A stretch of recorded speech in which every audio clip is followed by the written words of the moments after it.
ఇస్లాం ధర్మశాస్త్రం ప్రకారం గర్భిణీ మరియు పాలిచ్చే తల్లులకు ఉపవాసాన్ని వదిలివేయడానికి అనుమతి ఉంది.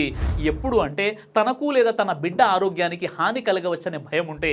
కొంతమంది నెలలు పూర్తిగా నిండనటువంటి ప్రెగ్నెంట్ స్త్రీలు డాక్టర్ సలహా తీసుకుని ఉపవాసం ఉండే వాళ్ళు కూడా ఉన్నారు. అది ఆమె యొక్క హెల్త్ కండిషన్ని బట్టి మరియు డాక్టర్ యొక్క సలహాను బట్టి ఉంటుంది. ఉండాలనుకుంటే ఉండవచ్చు, లేకపోతే రంజాన్ తర్వాత నెలలో ఆ ఉపవాసాలు పాటించవచ్చు. గర్భిణీ మహిళ గనక రోజా ఉండకపోతే ఏం చేయాలి? ఫత్వా ఇస్లామియా 2/203-204 ప్రకారం ప్రెగ్నెంట్ మహిళ ఒకవేళ ఉపవాసం ఉండలేకపోతే ఆమె ఫిదియా ఇవ్వకూడదు. అంటే సదకా ఖైరాత్లు ఫిదియా రూపంలో ఇవ్వకూడదు.